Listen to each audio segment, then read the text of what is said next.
I'd like to dedicate this lesson to my birth mother, Linda, and to my adopted mother, Melba. If it weren't for those two, I wouldn't be the person that I am today. And I'm grateful. I want to tell you about my story, about how I found my birth mother and how it's a God thing. God was involved the whole time, and there were lessons that I learned. And I wanted to share that with you today because I'm very proud of this story, even though it was an emotional roller coaster at the time. Funny how it's close to this time. It was May 1st, 18 years ago, that I made the decision to find my birth mother. I met someone through Toastmasters at a district conference that was a professional searcher.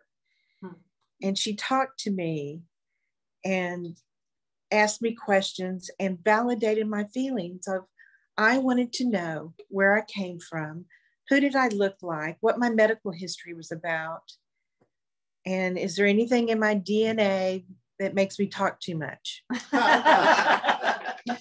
Yes, it's true. All of my birth family talks too much. I have to raise my hand in order to get a word in edgewise, and I'm not exaggerating.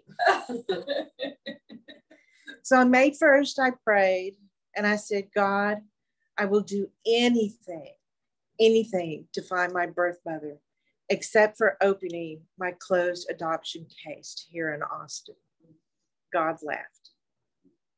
You see, it's very, very, very, very rare for an adoptee to open up their adoption case, their closed adoption case in Travis County, that I found out later. So I went to Adoption Knowledge Affiliates, a triangle of the birth mother, the adoptee, and the adopted parents. And I listened, and I met Patricia Dorner there again, the professional searcher. Well, I heard about another searcher who lived in Washington State, and I could afford to pay her half in cash and half in Mary Kay products. And she found my original birth certificate, and my name was Darla K. Little. And my given name now is Deborah K., back then Hunt, now Sigrest. Interesting. So I tried different things that the searcher told me to do. I went to the hospitals here in Austin, the old Brackenridge Hospital for you Austinites, who it's been torn down since then, Seton, and then St. David's. Well, I wasn't born in Brackenridge, as I was told all my life. I wasn't born in St. David's. I was born in the old Seton Hospital. But they wouldn't give me my records because it was a closed adoption case, even though it was on microfiche at that time. Well, then the searcher told me to go to the Catholic diocese, because if a baby's born way back then and it's going to be put up for adoption, they're christened. So there would be records of that at the Catholic diocese. Well, I made up some story that was so far-fetched, I can't even remember it, but they could not find any record from my story. I wonder why. God's still laughing about me, I mean, with me or for me. Because I keep hitting the brick wall with my face and it's hurting my nose. Well, I went to the court and I had a stack of papers from my psychiatrist saying that I was of sound mind and body, that I wouldn't stalk this woman. I had to read books and about adoption and adoptees, and I did a book report. I had a letter from my husband, a letter from my doctor, a letter from the education director at church saying that I was of sound mind and body and I wouldn't stalk this woman and please open my adoption case. Little did they know about the sound mind. Yeah.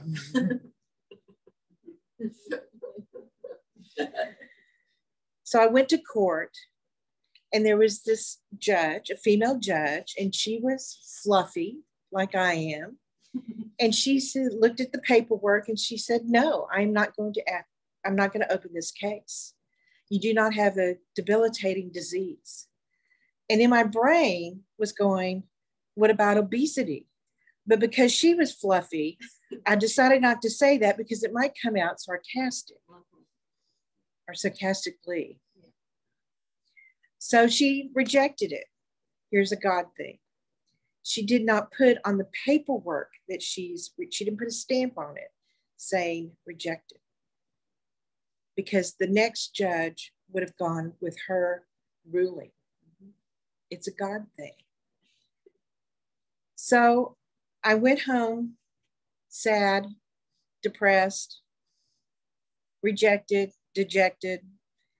And a few weeks later, we got a phone call from the 98th District Court in Travis County. Now, Steve, my husband, who's not a figment of my imagination, he does exist, he just doesn't come to church. He worked for Travis County, and the people at Travis County knew that I was looking for my birth mother. So they called him and said, get her down here this week. There's a substitute judge. She may have a chance. So I took a deep breath. I prayed over it. I went to the judge and he said, you'll be the last case. Go sit down. So I sit down, and I'm an adult child of alcoholic parents, and I've been to ACOA, and I believe in the 12 steps, and I believe in practicing them when I remember them. So I just prayed. I said, Lord, if you can't give me the words, I'm a Toastmaster. If you can't give me the words to persuade this judge to open up my case, I'm an adult. I'm not an 18-year-old. I'm not a 17-year-old. I'm not a 21-year-old. I am an adult. Please give me the words to say what I need to say to persuade this judge. And then I went, I surrendered. I'm powerless over my life. I need help. I now believe in a higher power that will take over my life right now. The judge saw me with my stack of papers and flipped through them. My heart is beating so fast. He said, if you can find a professional searcher, I'll open this case. I was so relieved. I turned around to the court clerk. She said, there's one in Austin. She's about to retire, but she's very busy. But I knew in my heart that I knew somebody that could help me.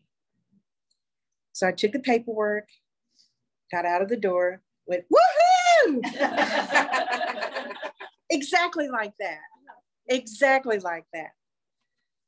Went home, did the dance, called my friends, told my husband, and my friend said, call your searcher and see how much she cost.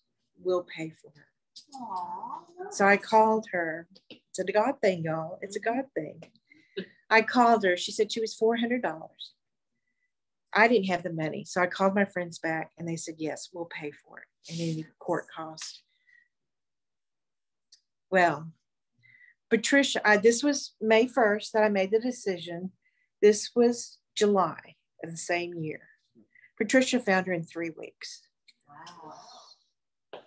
And by the grace of God, it's a God thing. She lives in Northeast Texas, not Nova Scotia, not California. She wasn't in jail.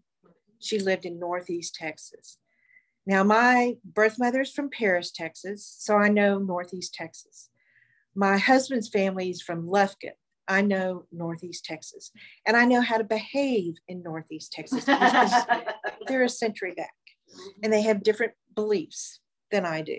So I know to keep my mouth shut, believe it or not. 3 weeks later, Patricia calls me and says, Debbie, I'm about to call her and ask her if she will meet with you. But first, I want you to start writing a letter to her. Maybe she'll accept a letter.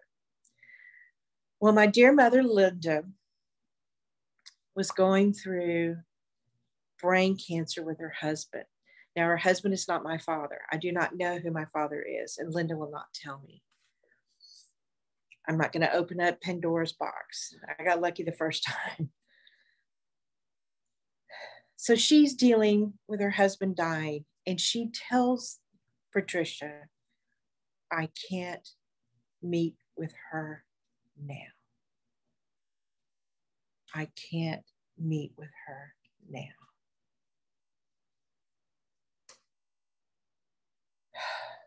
It's a God thing.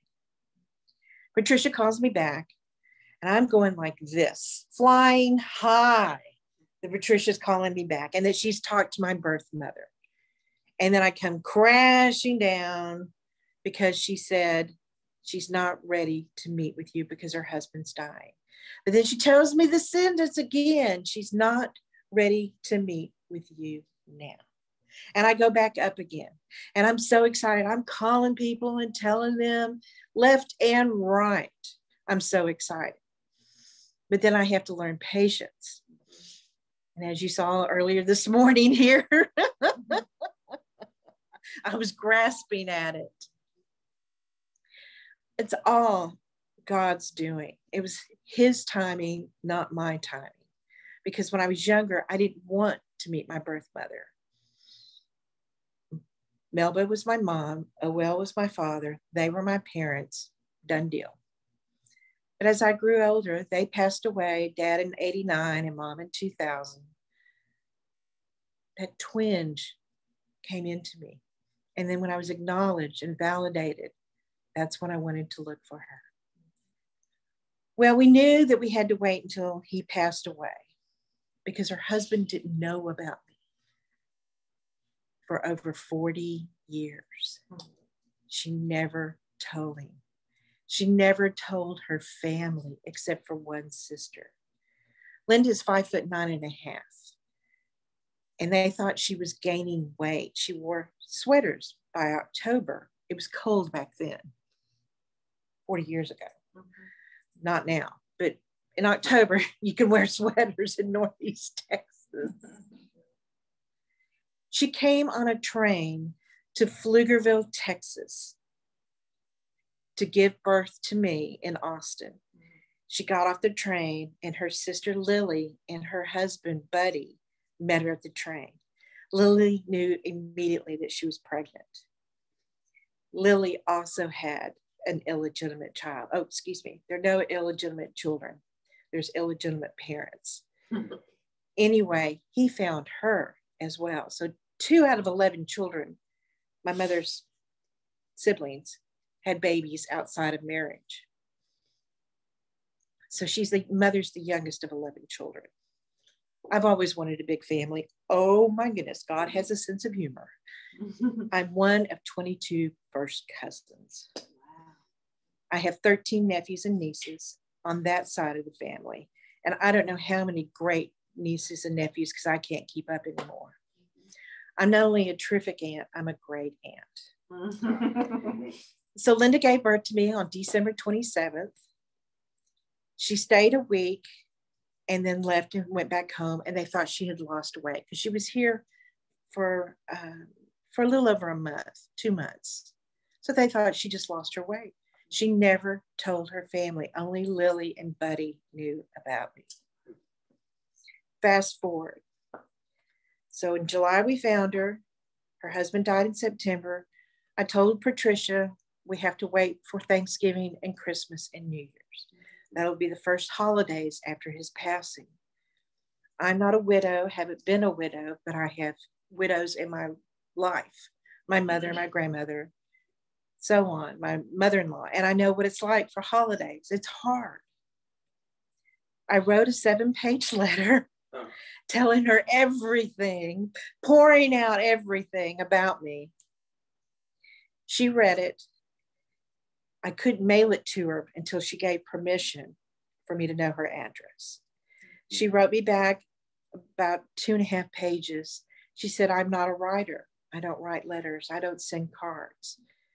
But you have 5 siblings, 5 half-siblings, 4 half-sisters, and 1 half-brother who could be my illegitimate child. She had them spaced out. 4 half-sisters and 1 half-brother.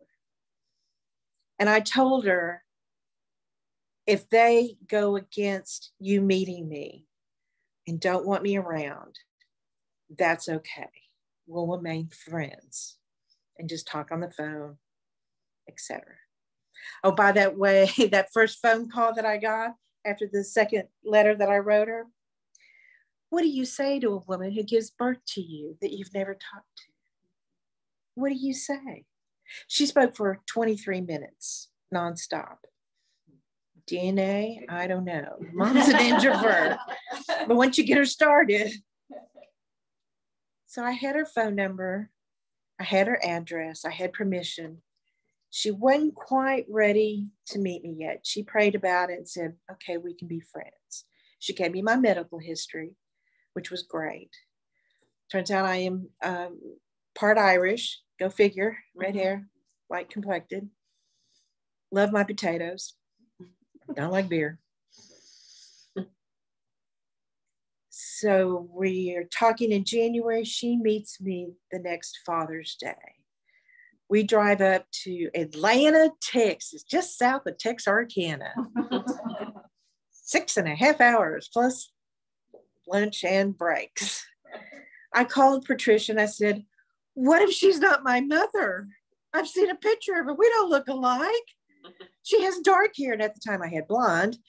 We don't look like each other. Are you sure you got the right person? Patricia reassured me, yes, this is the right person. Darn it all, I forgot to bring the pictures today. I'm sorry, I'll bring them next Sunday. If you line up the siblings, including me, you know I'm related. I just stared at Linda. Oh, by the way, her name is Little John. She changed my name on the birth certificate to Little. That's why we couldn't find her. But I just stared at her and she said, would you please stop staring at me? And I said, okay. I was so excited. Steve was too. He was excited too. Well, we talked in our hotel room for 8 hours. I brought picture albums and she brought picture albums. So I got a history of the family.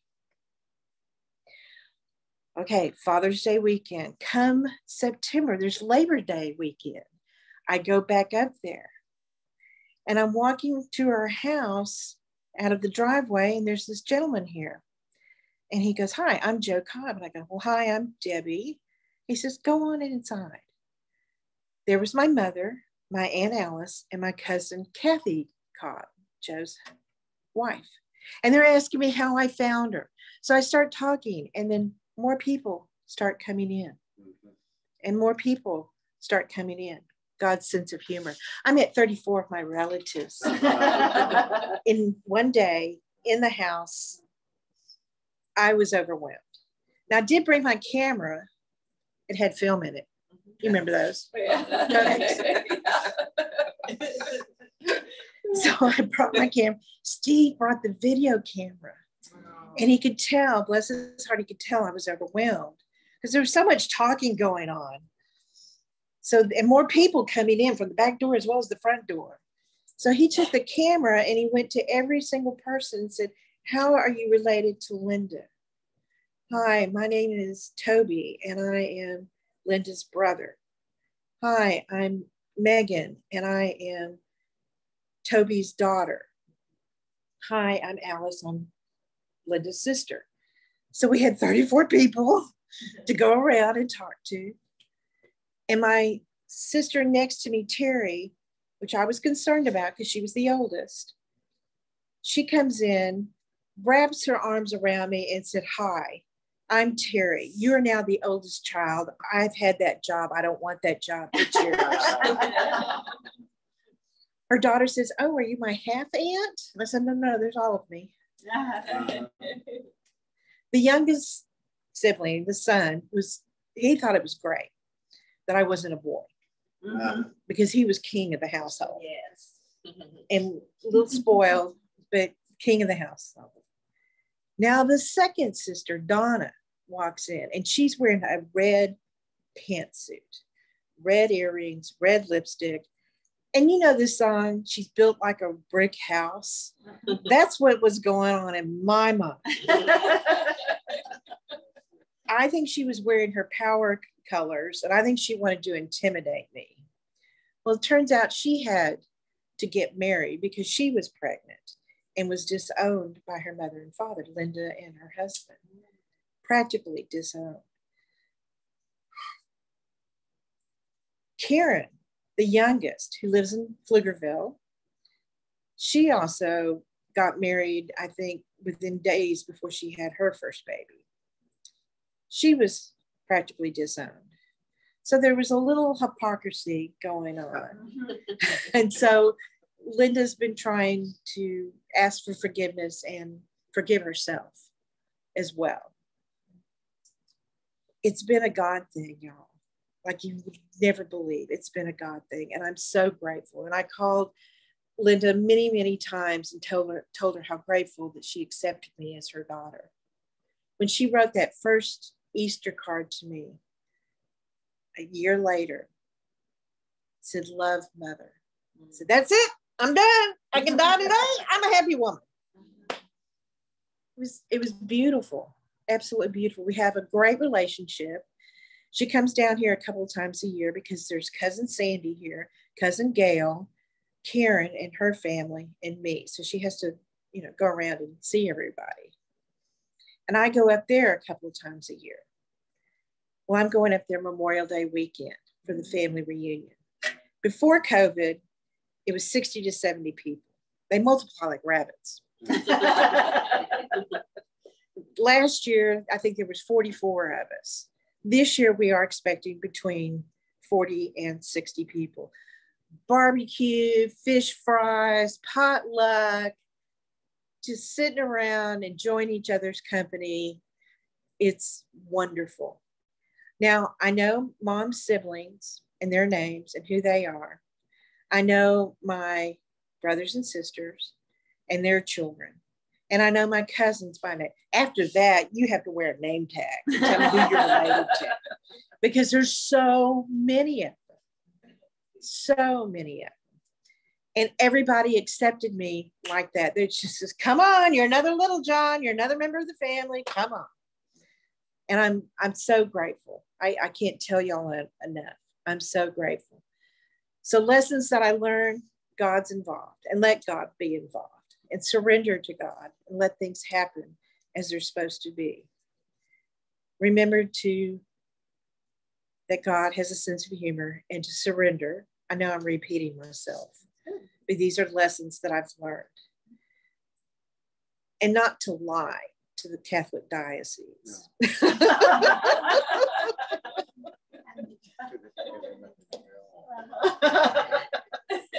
So that's my story. I'm sticking to it. And do you have a meditation song? I do. So we're going to do the meditation song and then go into meditation. Let's acknowledge you first. Oh, okay. Thank you. Wow, what a beautiful story. Yeah. Man.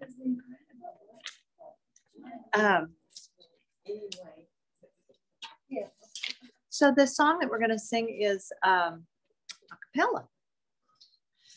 Ancient Mother, I hear you calling. Ancient Mother, I hear your song. Ancient Mother, my heart is answering. Ancient Mother, to you I belong.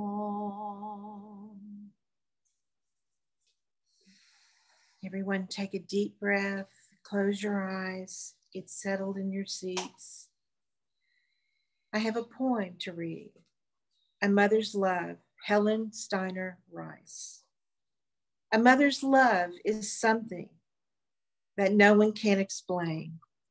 It is made of deep devotion and of sacrifice and pain. It is endless and unselfish and enduring, come what may, for nothing can destroy it or take that love away. It is patient and forgiving when all others are forsaking. and it never fails or falters, even though the heart is breaking. It believes beyond believing when the world around condemns, and it glows with all the beauty of the rarest, brightest gems. It is far beyond defining. It defies all explanation, and it still remains a secret, like the mysteries of creation. A many-splendored miracle man cannot understand, and another wondrous evidence of God's tender guiding hand. In the silence.